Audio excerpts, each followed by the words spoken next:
Ashamaa harka fuunee daawwattoota fi hordoftoota keenya akkam nagaa keessanii nageenyi koo kan jaalalaaf kabajaa bakka jirtanitti sidaadha qabu. Egaan daawwattoota fi hordoftoota keenya ajandaa ajaa'ibaa isiniif qaba. Ajandaan ajaa'ibaan isiniif qabu. Artist Haacaaluu Hundeessaa amma dura sirba baasee biraa wareegame qaba. Sirba baasee biraa wareegame san amma dura akka isiniif himnetti maatiin waan hunda qindeesse waan hunda qopheesse isa qofaa miti fuula Facebookii Artist Haacaaluu Hundeessaa jedhu maatiin banee odeeffannoo waa'ee isaa guututti isin biraan ga'uuf qophaa'ee jira. Kanaaf har'a ganama odeeffannoo Galaanaa Gaaromsaa irraa nu dhaqqabeen sirba Artist Haacaaluu Hundeessaa waggaa isaatiin sababeeffamee albamni guutuun gadhiifamuuf deema. Yaa Oromoo asirratti maal akka gootu situ beeka. Asirratti maal akka gootu situ beeka. Akkasuma odeeffannoo biraatiin dhumarratti guyyaa kaleessaa akka tasaa jeequmsa naannawa lixa shawaatitti ka'een gara lubbuun namoota sadii ba'uu fi akkasuma guyyaa kaleessaa filannoon jeequmsaan kan darbe har'atti illee akka ta'e isiniif hima. Amma xumura qophii kaatina waliin turaan affeerraa kooti. An ready Adam TV namoonni channel kiyya faaraa tata subscribe gochuun maatii keenya ta'a. Egaan daawwattoota fi hordoftoota keenya waa'ee Artist Haacaaluu Hundeessaa kana gadi fageenyaan gadi qabee dubbachuu barbaada. Keessayyuu sirbi isaa kan dhufaa jiru kun sirba xiiqii sadarkaa biyyaatti osoo hin taane sadarkaa Afrikaatti dorgomaa taasisuu danda'uudha qabna. Sirritti maaliif isiniin jedhe? Tokkoffaa artistiin kun osoo lubbuun jiraate artistiin kamuu isa darba jedhamee artistii yaadamneedha. Lammaffaan wareegamni inni saba kanaaf kaffale guddaadha. Lubbuun aarsan inni godhe kichuu umrii isaa malee kan cite guddaadha. Kanaaf maatiin isaa sirba isaa kana qindeessee waggaa isaa sababeeffatee waan gadhiisuuf deemuuf qophii isaa akka xumure maatii isaatu gadhiise. Odeeffannoo kana barachuu yoo barbaadan kallattiidhaan Galaanaa Gaaromsaa jala deematiin fuula Feesbuukii haaraa baname Haacaaluu Hundeessaa kan jedhu odeeffannoo guutuu jala argachuu dandeessanii. Sirbi isaa mata dureen maal jedhaa maal jira jedhaa sirbi isaa jechuudha.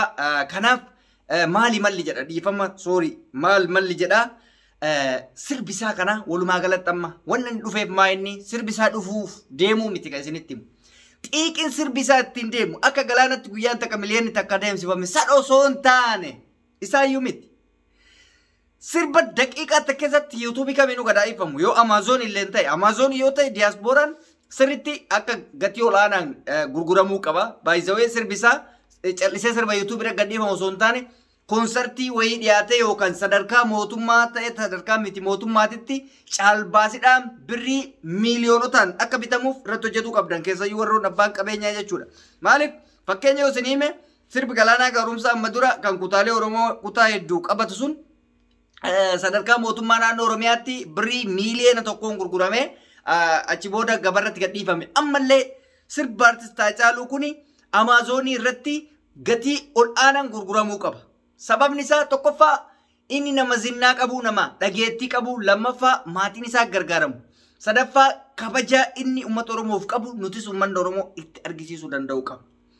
Dhaamsi Oromummaa immoo dhaamsi Oromummaa sirba Haacaaluu gadhiifame Feesbuuka kanarratti nama tokko argine taanan wallahi bakka inni jirutti akka inni awwaalamu taasisan. Feesbuuk irratti ta'ee miidiyaa yuutuubii ta'ee bakka barbaadetti yoo chaalenjiin ta'in yoo waa'ee isaa qofa karaa isaatiin qofa karaa inni dhufeen qofa sheer gochuun ta'iniin achitti namoonni miidiyaa isaa jala gadhiiftan tokkoffaan abaaramtan lammaffaa isin hin dhiifu.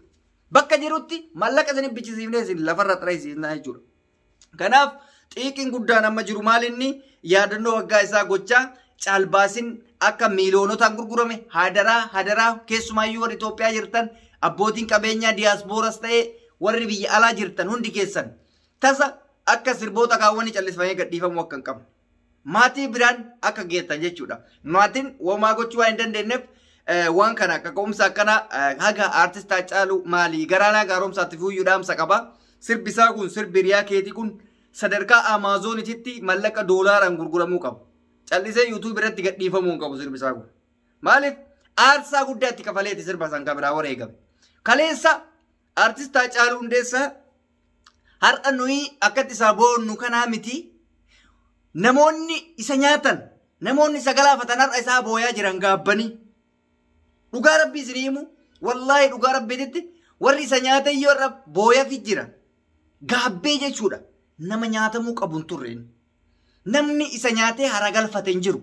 diinni haran galfanne warri jaalatu haran galfanne warri nyaate haran galfanne homuu haran ittiin galfanne jechuudha. Siyaasafis ta'ee waan biraatiif yoo isa nyaatan jechuudha namuu irraan fayyadamne. Kasaaree jira. Gaabbaa jira hundi isaaniitu. Garuu immoo nama du'e deebisuu waan hin danda'amneef amma seenaa haasofna.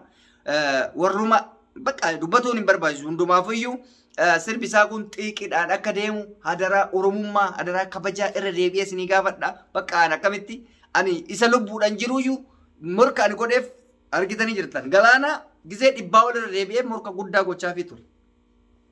Sirba artist Haacaaluu garuu sanii miti. Ka addaa ta'uu qaba. Ka Afrikaatti osoo hin taane addunyaatti irraa haasamu ta'amuu qaba. Waa'ee sirbi isaa bareeduu fi fokkatuutti irraa haasawuu hin jiru. Maqama isaatiin erga sirbi sun bahame waan fedhes haa ta'u. Kabajaan inni nuuf godhee aarsaa inni nuu kafale nutis aarsaa kana isaaf kafallee itti argisiisuu qabna. Egaan odeeffannoon jiru kana kan ammootu irra deebinee kan isinii himnu maatii isaatti irraa odeeffannoo dhufeedha. Fuula Feesbuukii maatiin isaa banate san isallee fooloo godhaafi maaliif namoonni tokko tokko waa'ee isaa odeeffannoo soba tamsaasanii akkasuma waa'ee mana murtii adda addaa uumamaa waa'ee hololla adda addaa deemamu karaa kijibaatiin deemamaa fuulli Feesbuukii maqaa isaatiin jirus waan jiruuf amma garuu fuula Feesbuukii maqaa isaatiin maatiin isaa waan banateef maatimmaan inni keessaa dhalate odeeffannoo qabatamaaf qabataman ta'an achirratti waan maxxansuuf Feesbuukii isallee fooloo gochuun hin raafatinaa sheer gochuun hin raafatinaa description inboxii jala isinii kaa Facebook isa gara inboxii description inboxii jala isinii kaa achi jala linkii gad tuqaatiniin follow godhaa isiniin jedha kun dhaamsa oromummaati kanaasumaan xumuraa egaan ajandaan itti aanu maalinni guyyaa kaleessa jeequmsa hedduu akka ture isinitti himne irra filannoo irratti hanga sadarkaa lubbuun bahuutti keessumaayyuu lixa shawaatitti lubbuun haga 3 darbee jira sababa sanii filannoon adda citee ture filannoon adda citee deebi'ee har'a akka deemsifamaa jirutu himamaa amma guyyaa kaleessa amboo dabalatee naannoon hedduu filannoon adeemsifne sababni isaa jeequmsatu ture dhukaasni adda addaa waan tureef lubbuun nama 3 galaafatamu boordii filannoo ibse kan ammootu anaa miti yookaan odeeffannoo ofirraa fakkeessee haasa'u yookaan odeeffannoo Facebook irraa fidee miti kana mootummaarraa kan dhufeedha garuu lubbuu 3 jedha mootummaan kaasanii ol baafisanii ol hin baane odeeffannoo qabatamaan nu bira gahe hin jiru jechuudha. Bu'aan filannootillee lakkaamaa jira jedhanii bu'aa filannoo isaan odeessan kanallee hin beeku osoo haasa'u waa yaadadhe dhiifama naa godha waan osoo haasa'u waa yaadadhe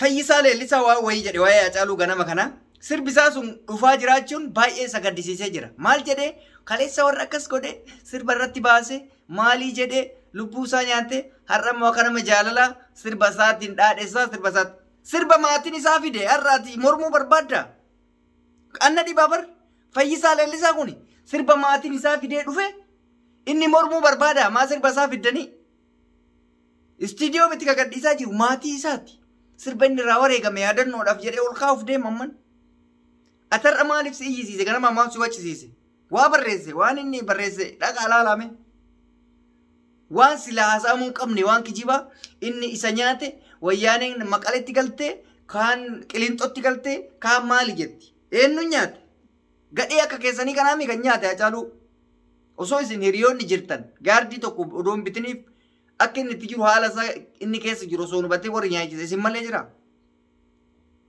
waan namaa himtu takka dursitee odoo of xiinxalte nu odoo inni lubbuun jiru maal gooneef osoo jette namni kun akka hiriyaa kee namni barka namatti aanu hiriyaa ol namni namatti aanu hin jiru maa akka inni gaardii bitatu yoo san hin godhin ka amma haasoftu abbaan fedhee yoo nyaatu isa faalloytuu akkanaa tanaaf argitee goonni meeqa wareegamaa jira jechuudha maqaa gootaa baadhattee waan xixiqqoo haasofti maatii isallee deemee mormuu barbaade dhaqii maatii isallee nyaadhu akka bartetti sirbi isaa maa dhufaa siin haafsise maal namni akkana namni akkatti jallate ani Fayyisaa kana malee arge dhiiroo holola fi kijibniin of laalame kanaaf holola akkasiin dhagayina sirbichi kan maatirraa bahee waan ta'eef adda baafadhaaf odeeffannoo isinitti himnee jirra nama aarsiti gadheen akkanaatu hin beektanii karaa nama dabarsiti akka isii ta'uu miti bira taruudha akka goototaa ta'anii akka hayyuu ta'anii obsaa waan hunda bira taruutu nama barbaachisa jechuudha. Egaan daawwattoota fi hordoftoota keenya odeeffannoon har'a qabannee isiniif dhiyaanne kana fakkaata odeeffannoo biraatiin hanga walitti deebinutti turtii gaarii naaf qabaadha.